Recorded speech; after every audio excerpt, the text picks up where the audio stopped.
ऋषभ कौशिक जी मोहाली से। महाराज जी आपके चरणों में कोटि कोटि प्रणाम। पूज्य महाराज जी, जब से मांस मदिरा धूम्रपान त्यागा है तब से शारीरिक कष्ट हो रहा है, अतः दुविधा में हूँ। महाराज जी मार्गदर्शन करें। जब मांस और मदिरा पीते थे खाते थे तो तुम्हारे अंदर अमरत्व आ रहा था क्या? जो गंदगी की है ना उसको धुल जाने दो, इसी जन्म में धुल जाए, अच्छा है, आगे तो बढ़िया रहेगा। जो आप किसी भी जीव का मांस खाते हैं तो उस जीव की हत्या होती है। उस जीव की हत्या करने वाला, खाने वाला, लाने वाला, बनाने वाला, ये सब नरकगामी होंगे। शास्त्रीय विधान नहीं है कि आप मुर्गा खाओ, शास्त्रीय विधान नहीं है आपके लिए कि आप मछली खाओ। शास्त्रीय विधान आपके लिए है 56 प्रकार के भोग, 36 व्यंजन, एक से एक शाकाहारी भोजन है। मांसाहारी अपने शास्त्रों में तो नहीं लिखा किसी के लिए कि मांस खाए, ऐसा नहीं लिखा हुआ है।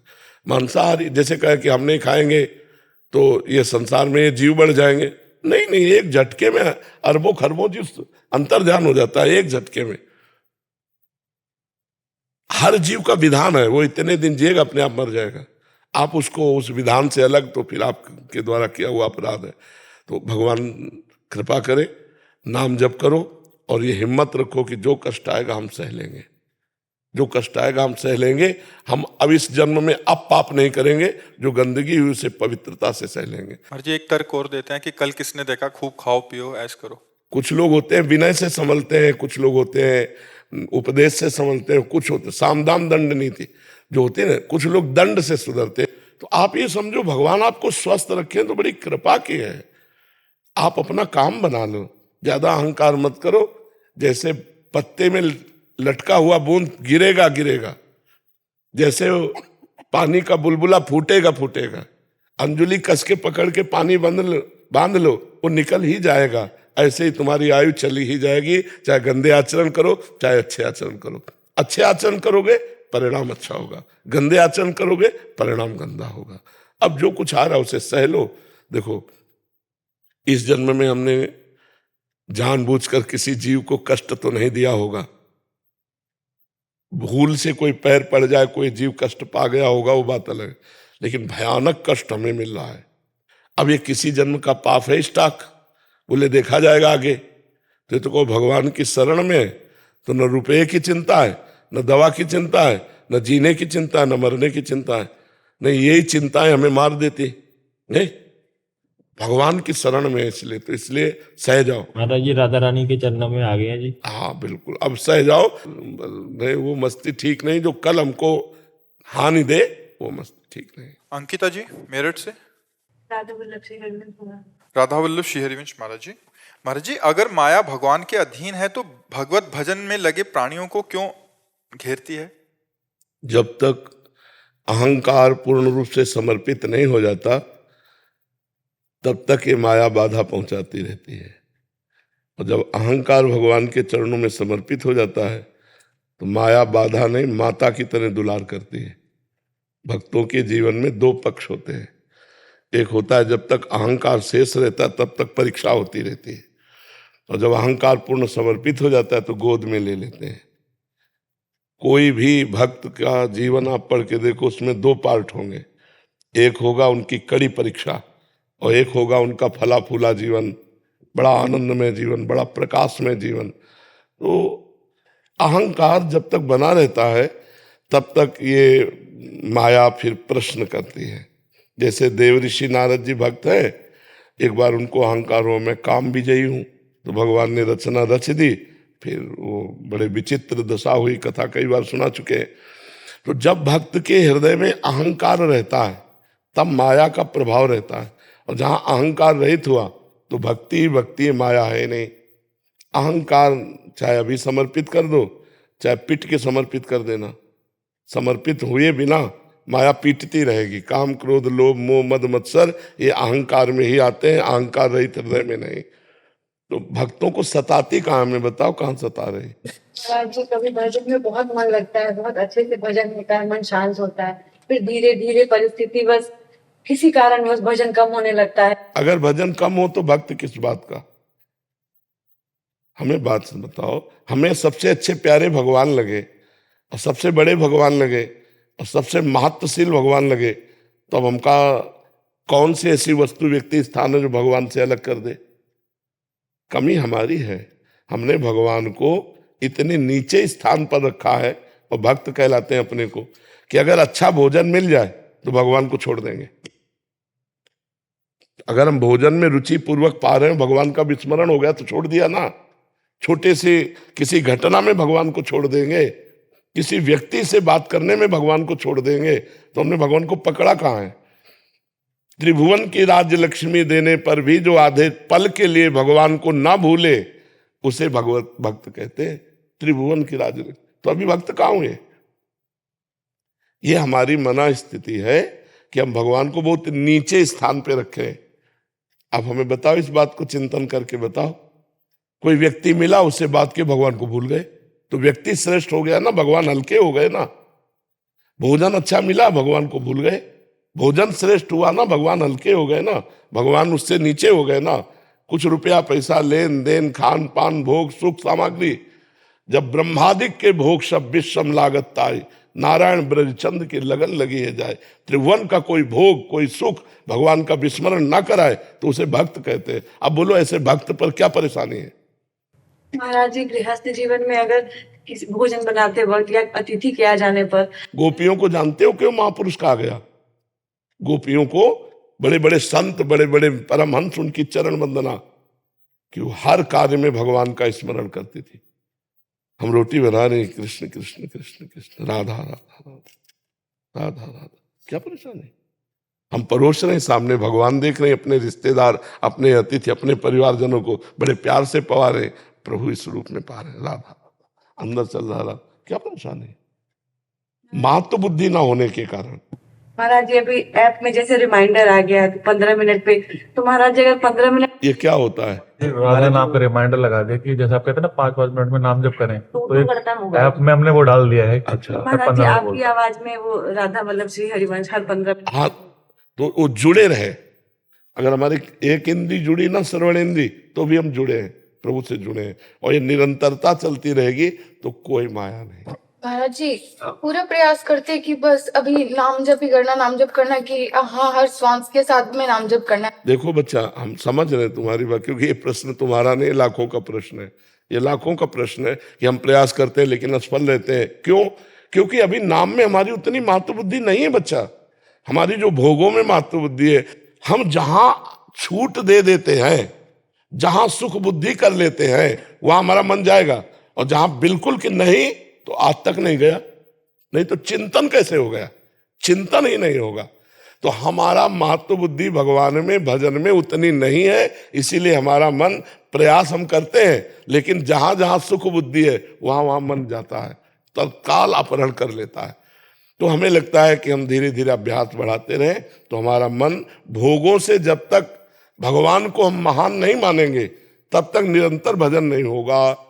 तो ऐसे ही हमारा जो मन, हम कहते हैं कि हम बहुत प्रयास किए भजन का, लेकिन हम निरंतरता नहीं ला रहे, उसका कारण है हमारे मन में और सुख कोई है जो भगवान से बड़ा है। ढूंढ लो आप अंदर। नहीं, भगवान से बड़ा सुख जिस समय कोई नहीं रहेगा, उस समय भजन धुआंधार चलेगा। जैसे कामी नारी प्यारी जिम, लोभी जिम प्रिय दाम, तिम रघुनाथ निरंतर प्रिय लागो मोहि राम। अभी भगवान प्रिय नहीं लग रहे, नहीं तो भजन तो रात दिन अपने आप चलता है, अपने आप होने लगेगा। आपने शरीर का कब भजन किया और शरीर को कब भूले, दोनों बातें मैं बता दूं। शरीर को कब भूले और शरीर का कब भजन किया आपने, दोनों बातें समझ में आ रही ना? ना तो शरीर का भजन किया और ना कभी शरीर को भूले। क्यों? क्योंकि शरीर को प्यार करते हो आप मैं मानकर, बस ऐसे ही भगवान को प्यार कर लो मेरे, तो कभी भूलोगे नहीं, कभी नहीं भूलोगे।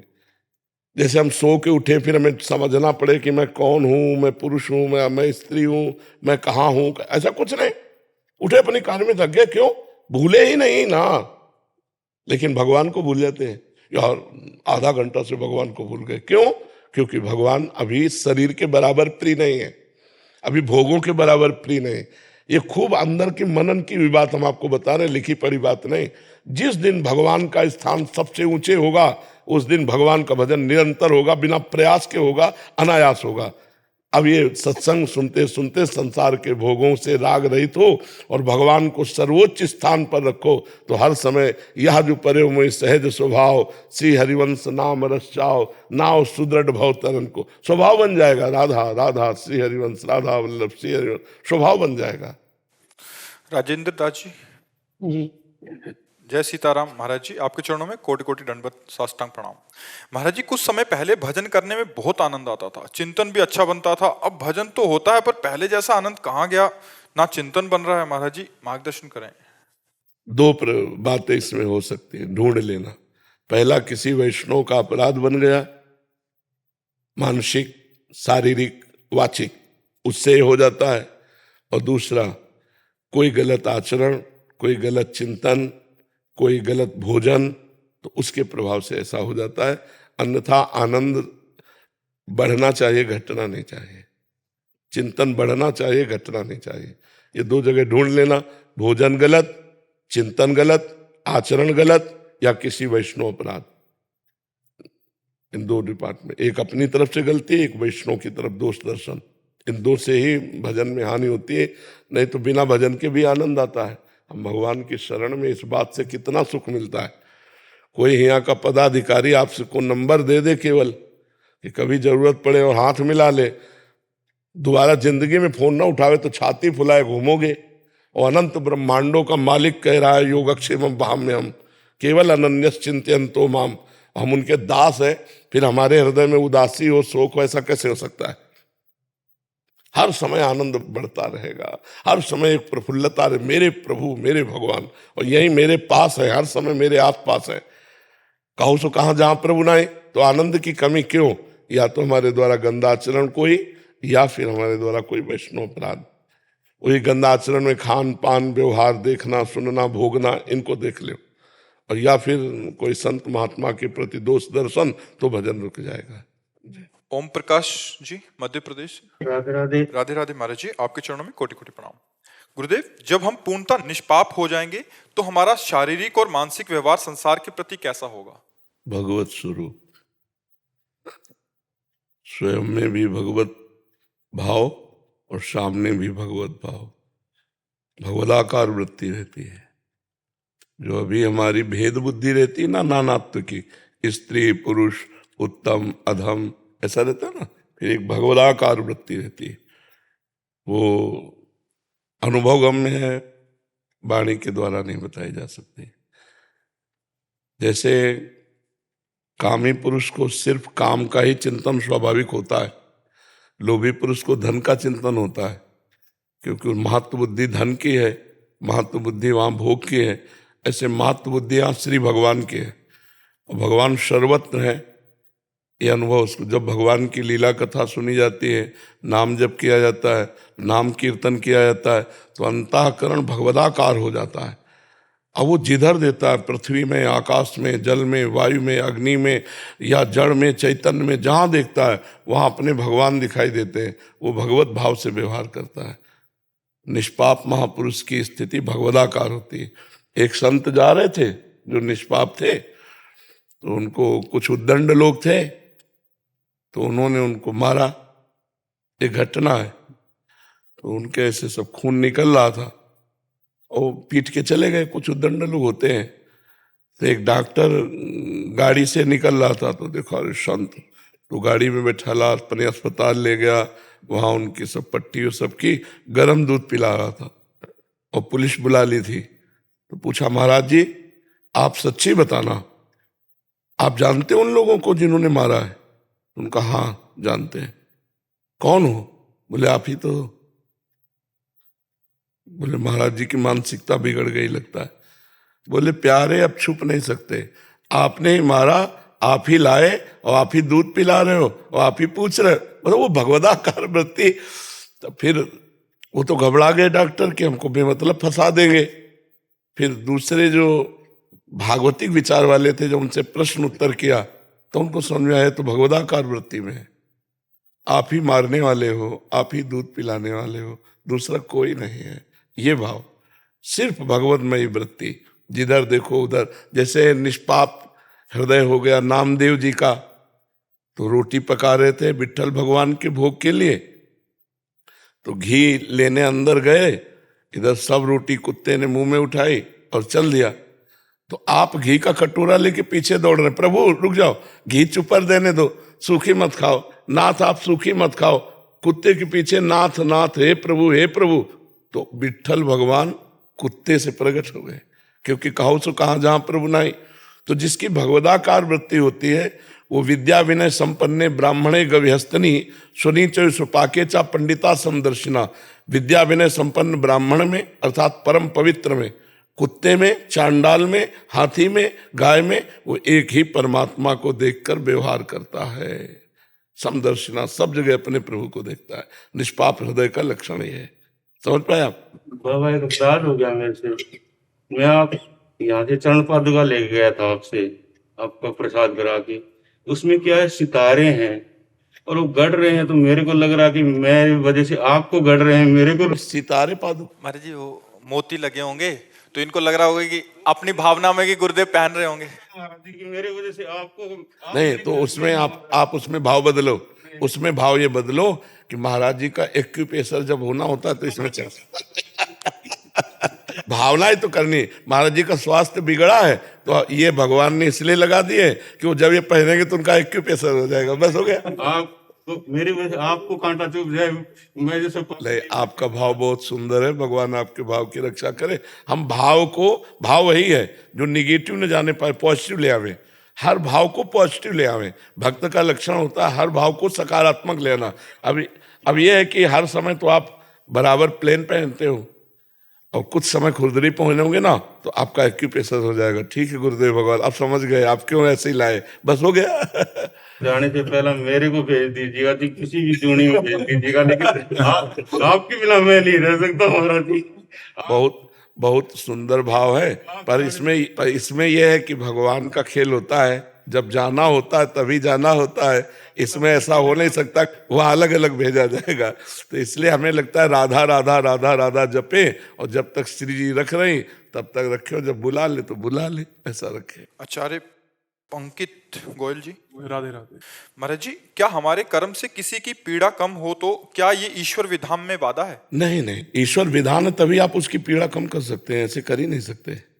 आप पहुंच ही नहीं सकते ना आपकी दृष्टि में वो आएगा, ना आपकी श्रवण पथ में आएगा, ना आप उसके सानिध्य में जाएंगे।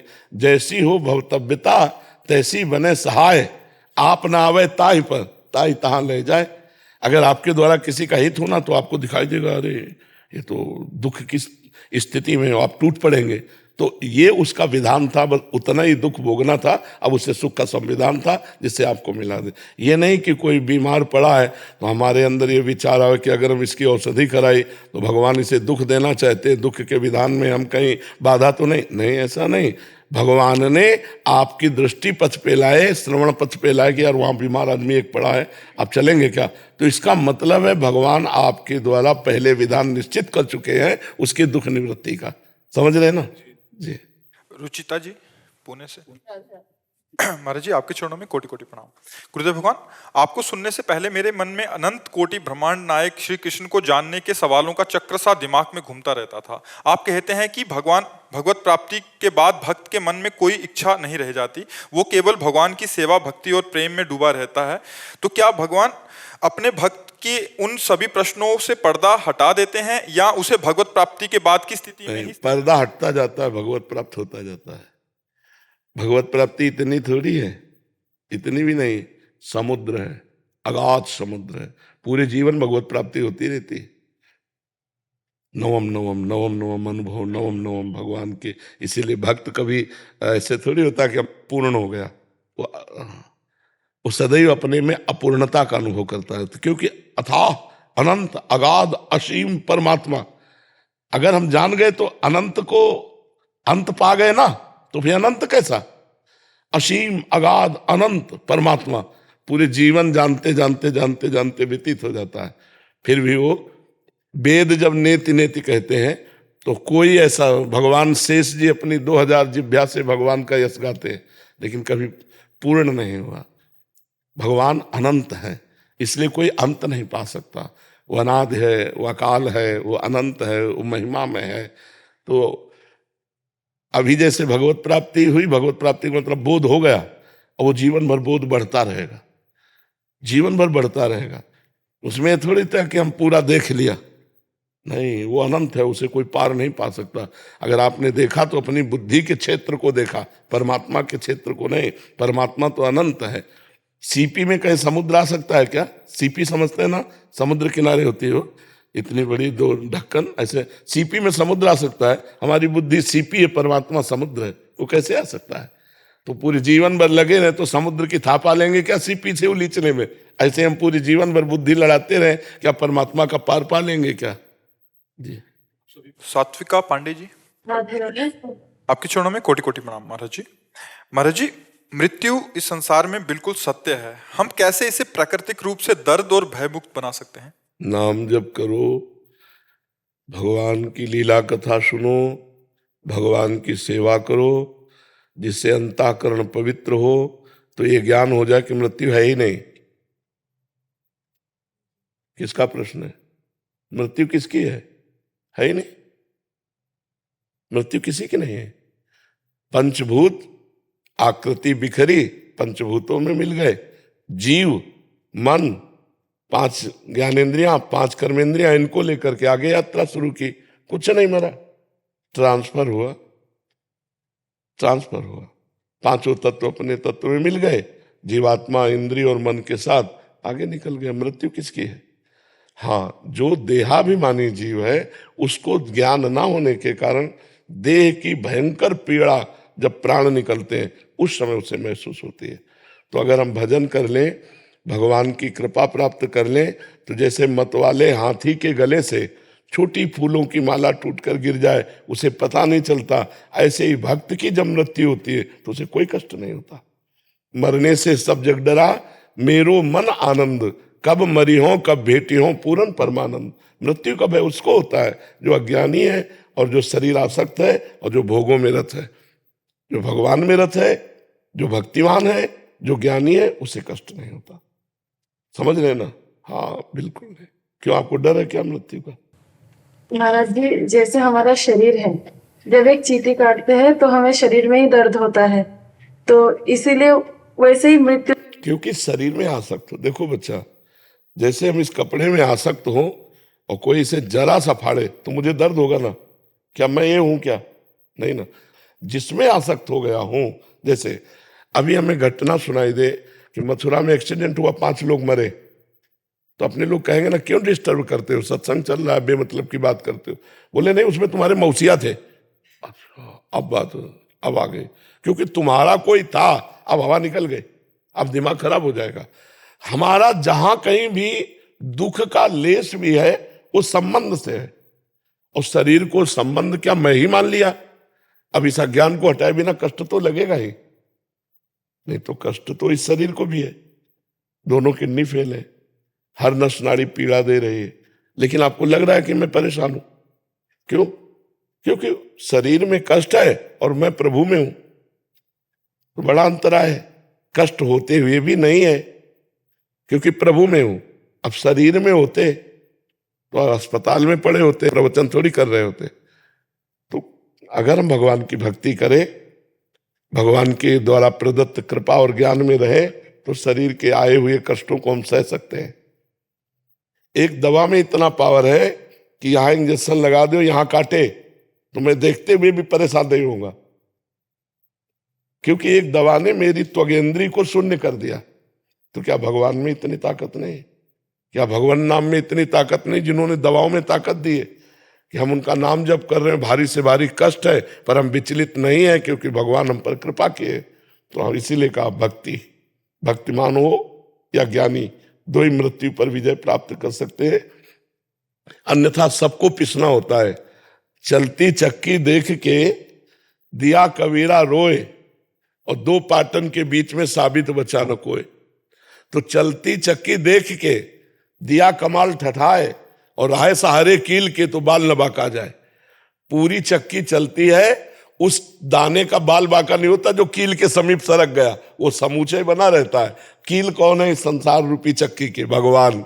जो भगवान की शरण में चला गया उसका बाल बांका नहीं होता। खूब नाम जप करो, नाम कीर्तन करो, भगवान की कथा सुनो, भगवान की सेवा करो, इसी से मृत्यु पर विजय प्राप्ति की जा सकती है, दूसरा कोई उपाय नहीं। शिवम मिश्रा जी, कानपुर। हमारे माई श्यामाजू को राज। महाराज जी, आपके चरणों में कोटि कोटि प्रणाम। महाराज जी, आपका हृदय से धन्यवाद। आपकी वाणी से देश के हम जैसे युवाओं को जीवन सफल बना है।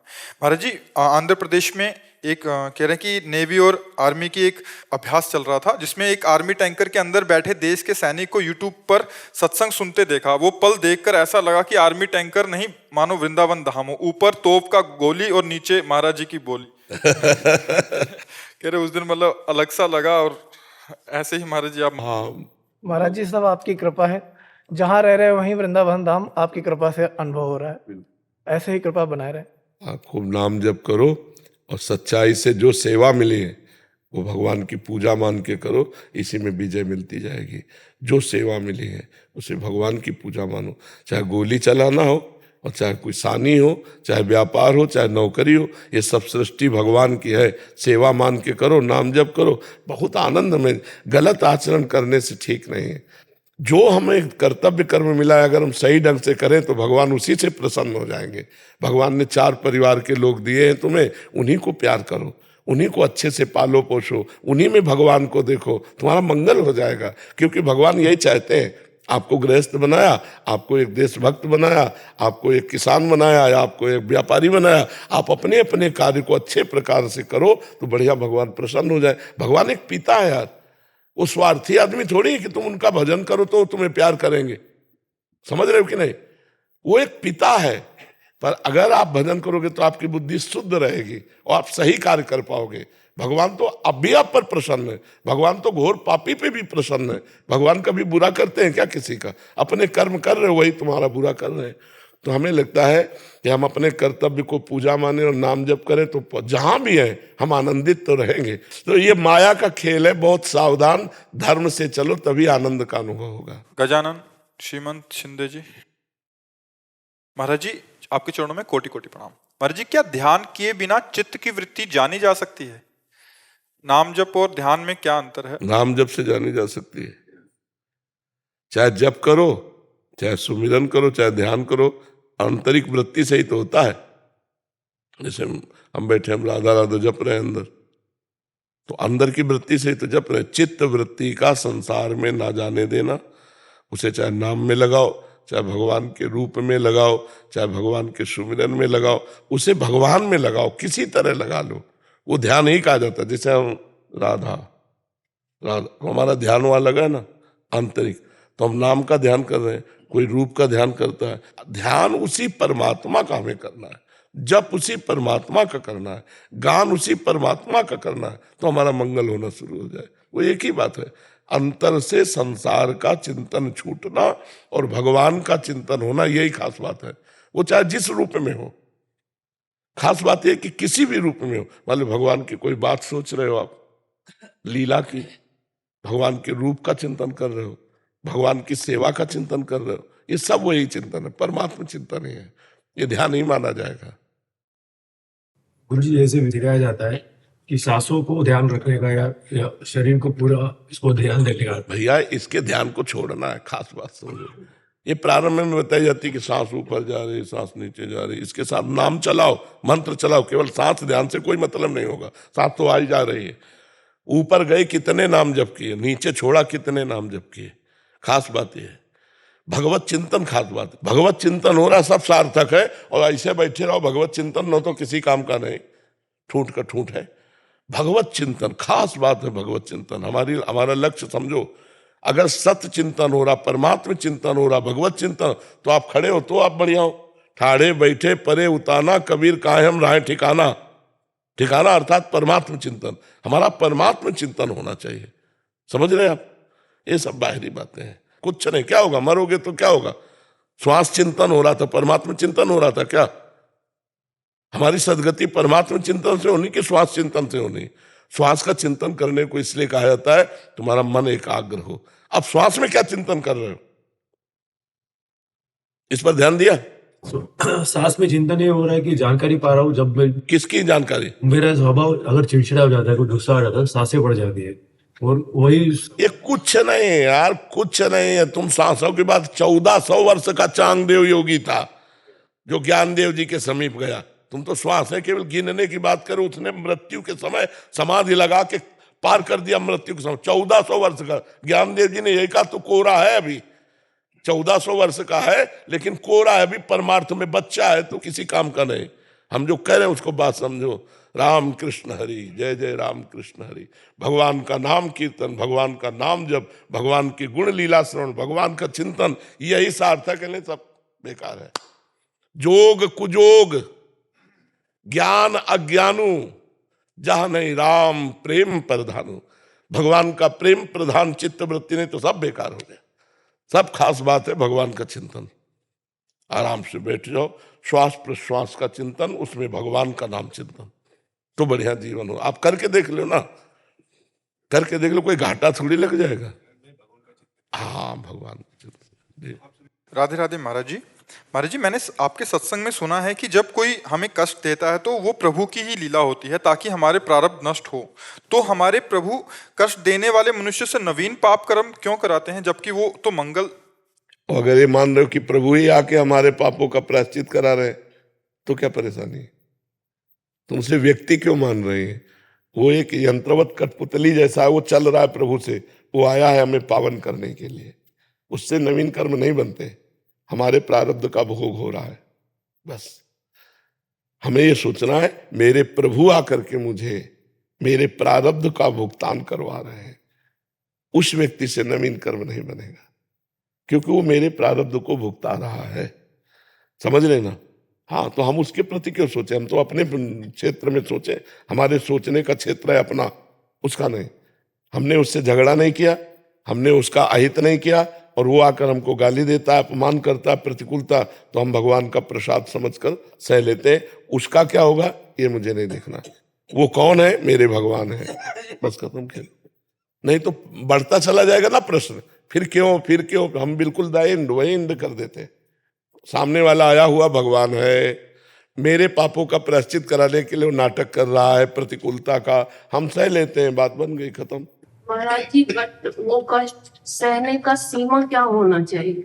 उतने ही देंगे जितनी सीमा है। वो बाप है सबके, वो ऐसा किसी को कष्ट नहीं देते जो सह न पावे।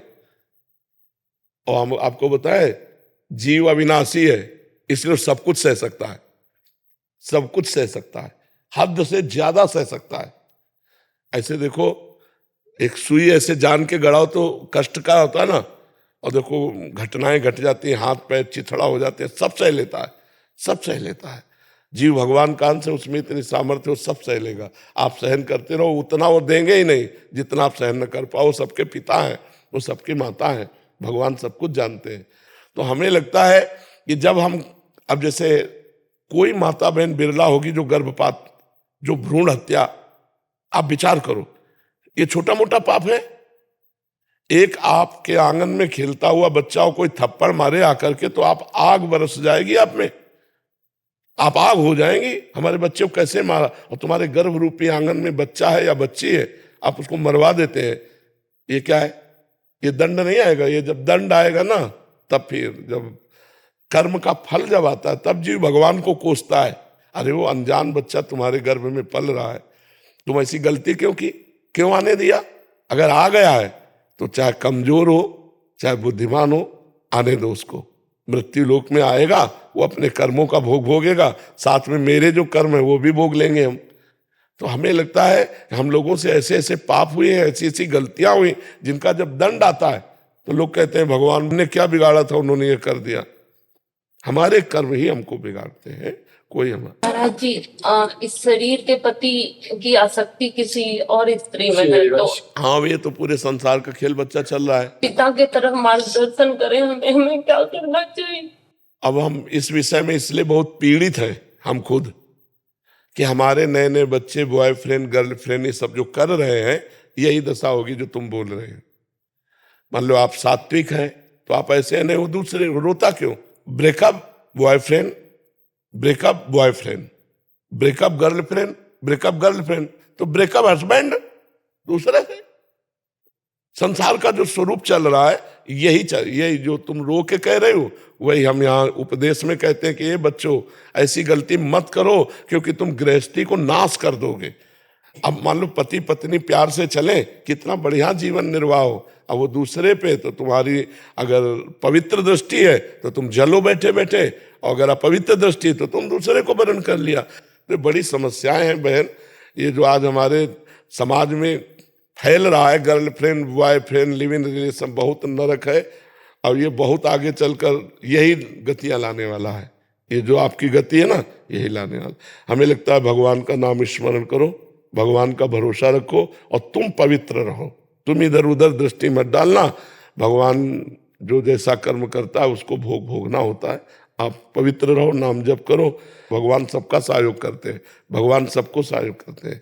आप भगवान का भरोसा रखो और आचरण अपने बिगाड़ना नहीं तो वो बिगड़ा तुम बिगड़े, फिर उसमें प्रश्न करने का मतलब क्या रहा, साधु समाज का मतलब क्या रहा। जी महाराज जी, आपके चरणों में कोटि कोटि प्रणाम। महाराज जी, हमारे पिता 2009 में पधार गए थे। महाराज जी, पिता किसी एक डिपार्टमेंट का नाम लिखा है, अधर्म की कमाई रिश्वत आदि से हमारा पालन पोषण हुआ, मकान जिसमें हम रहते हैं उसी पैसे से बनाया। उनकी इस गलती का परिणाम ये हुआ कि पूरे परिवार को भोगना पड़ा। माता जी का स्वास्थ्य बिगड़ गया, छोटा भाई नशे में चले गया और उसकी पधार गया, और कहते हैं उस मकान में रहना चाहिए क्या, उसकी गलती का परिणाम हमें भी भोगना पड़ेगा, हमारी बुद्धि गलत मार्ग पर ना चली जाए। महाराज जी, हमें भयभीत हो। हाँ, अब नाम जप कीजिए और खूब नाम कीर्तन कीजिए। जड़ वस्तु है मकान, उसको हम पवित्र कर सकते हैं। पिता ने गलत किया तो जो कुछ परिणाम उनको भोगने को मिला, परिवार को मिला। अब नाम कीर्तन, भगवान की कथा वार्ता, भगवान की आरती पूजा, शंखनाद, अगरबत्ती धूप बत्ती का धुआं, तो पूरा मकान पवित्र हो जाएगा। गंगा यमुना जल छिड़क दे, कभी किसी संत महात्मा को बुलाकर बैठाल के पवा दे, उनकी जूठन गिरे, घर पवित्र हो जाएगा। और आगे आपके द्वारा गलती नहीं होनी चाहिए। महाराज जी, आपके सत्संग और आपके मार्गदर्शन के द्वारा यही समझ में आया है कि अब जो हो गया उसको तो बदला नहीं जा सकता। हाँ। लेकिन हम अब अपने भोग के लिए ना उस पैसे को इस्तेमाल करें, ज्यादा से ज्यादा सेवा में उस पैसे को दें, ज्यादा से ज्यादा दूसरों की मदद, चाहे वो पशु, जैसा आप बोलते हैं कि पशुओं की सेवा करिए, आप बीमारों को। बहुत सी ऐसी गौएं हैं, बछड़े हैं, सांड हैं जो भूखे प्यासे टहल रहे हैं, या बहुत सी ऐसी गौशालाएं हैं जिनको सुविधा नहीं पहुंच पाती है। अगर इस तरह का धन है तो ऐसे दे देना चाहिए जिससे गौ सेवा हो। वो जो हमने दूसरे का शोषण किया तो किसी का पोषण करेगा, तुम्हारे पिता को भी आनंद मिलेगा। जी हाँ, एक उनके प्रति भी लगता है कि उनका मंगल हो, वो जहाँ पे भी गए हैं। पर हमको ये बहुत अच्छा लगा कि आप जो सावधान हैं और आप अपनी बात बता दिए। ये हम समाज को बताना चाहते हैं कि यदि आप अधर्म से पैसा कमाओगे, घूस से कमाओगे, बेईमानी से कमाओगे, तो तुम्हें तो भोगना ही पड़ेगा, तुम्हारे परिवार को भोगना पड़ेगा। हाँ बिल्कुल, इसलिए भले 100 रुपया कमाओ, मूंग की दाल और रोटी खाओ, साइकिल से चलो, लेकिन तुम्हारा परिवार बहुत बढ़िया रहेगा, तुम्हारा जीवन तो अच्छा रहेगा, तुम्हारा परिवार भी बहुत सुसज्जित हो जाएगा। और अधर्म से कमाओगे तो देखो, बुरे कर्मों के द्वारा कमाया हुआ धन कभी सुख नहीं दे सकता, वो जलाएगा, पूरे जीवन जलाएगा तुम्हें। ये बाहरी जो बेईमानी का पैसा है, निर्दोष को आप दंड दे दिए और दोषी को बख्श दिए तो पैसा आके आपके आग नहीं लगाएगा। ये बहुत अधर्म जो है कभी बख्शता नहीं। इसलिए हमारी प्रार्थना है कि नमक रोटी भले खाओ, लेकिन धर्म पूर्वक कमाई का, अधर्म की रबड़ी मत खाओ, नहीं तो जीवन बर्बाद अपना भी करोगे, अपने बच्चों का, अपने परिवार का भी करोगे। महाराज जी, हम तो बस आपने निहाल कर दिया, मतलब आपने जो नाम दिया है, आपने जो धाम दिया है, आपकी नाम जप करो और जो अर्थ आपकी सेवा से ज्यादा है वो गौ सेवा में दे दो, अन्य सेवाओं में दे दो, और धर्म पूर्वक चलो। धर्म से जीने में शांति है, सुख है, आनंद है। अधर्म में अशांति है, दुख है, क्लेश है। शुभम गांधी जी। श्री हरिवंश। श्री हरिवंश महाराज जी। महाराज जी, आपकी वीडियो से प्रेरणा लेकर नाम जप करते हैं, मन शांत होता है और अच्छा भी लगता है। ऐसा लगता है जो होगा श्री जी की मर्जी से होगा। पर कुछ आपकी ऐसी वीडियो भी हैं कि जिसमें आप कहते हैं कि बहुत मोटिवेट करते हैं कि कम सो, मेहनत करो, और कहते हैं मोटिवेट होकर हम अपने काम में ध्यान देने लग जाते हैं और मेहनत करने लग जाते हैं। तो उस काम को भगवान को समर्पित कर दो। महाराज जी, बस ये होता है कि जब उस काम का फल हमारी इच्छा अनुसार नहीं होता, इच्छाएं जुड़ने लगती है, थोड़ा मोह माया में मन होता है कि अभी इतना पैसा आया, थोड़ा और आ जाए, थोड़ा ये भी कर ले, थोड़ा तो निराशा होती है। इसमें थोड़ी समझौता कर लो। कार्य करने में समझौता मत करो। अपना प्रयत्न और भगवान की कृपा और फल में समान भाव, तो तुम महात्मा हो जाओगे। अपना प्रयास, भगवान की कृपा और फल में समान भाव। सुख दुखे समय कृत्वा लाभा लाभो जया जयो। सुख दुख में, लाभ हानि में, जय पराजय में, इसमें यदि समान भाव कर पाओ कि हार तो हो गई लेकिन इसमें कोई मंगल विधान भगवान का है। जैसे हमारे मन के प्रतिकूल हुआ और हम तुझसे तुरंत सोचा इसमें भगवान की कृपा है।